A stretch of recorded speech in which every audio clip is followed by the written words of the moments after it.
Every day when I'm talking to my clients, I hear, Mr. J, I lost respect for my partner. Mr. J, I lost love for my partner. Mr. J, I lost interest in my partner. And what can they do to A, B, and C? And while I want to say this, your partner, if you're trying to heal, reconcile, and rebuild, has a big role. I don't want to discount that. Has a big role. And if they're not doing the work and they're not being consistent and they're not being authentic, you probably can't get any of those back. However, I'm speaking to you. If you at least see your partner authentically trying, then you can read every book that's ever been printed, hear every song, pray every prayer, but you know what's going to really change things is you, your thoughts, your behavior, your work. You can't love somebody unless you work on loving them. You can't respect somebody until you work on respecting them. You can't desire somebody and admire somebody and be willing to be invested in somebody unless you work on you. So what does that mean?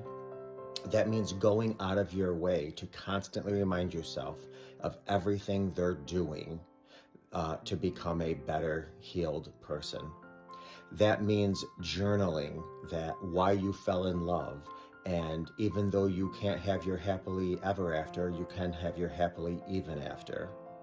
That means praying or meditating, not only for the success of your relationship, but for the universe or God to see your partner the way that they do. So yes, it has a lot to do with your partner, don't get me wrong, but it has more to do with you. A lot of people, don't understand. You're not afraid of new love. People aren't afraid of new love. People are afraid of old pain, but that's coming from a place of fear. Don't let fear guide your decisions, guide your behavior. Lord knows if fear guided any of my decisions and behavior, I would have never graduated in college. I would have never became a practitioner. I would have never had kids. I would have never got married. Lord have mercy. As one of my old when I was in the, years ago when I did entertainment, one of my managers used to say, do it afraid. You're going to go on stage in front of people and sing. You might be afraid, do it afraid. Fall in love afraid. Get respect afraid. Because here's the deal, and I've said this a lot of times. You can't come to the negotiation table with your quills up. You're not going to negotiate peace.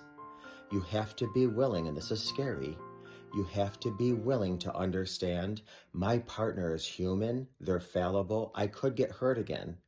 Now, I don't want you to get hurt again. If they're doing the work, you shouldn't get hurt again. But your understanding should be this person's human, and humans hurt other humans. Just like we've all hurt people. Maybe not to the extent or to the degree that your partner hurt you. But if your partner is doing the work, you then have to do what you need to do to allow yourself to be open enough to embrace them and to fall back in love with them and to respect them and to admire them and to desire them. The work is on you.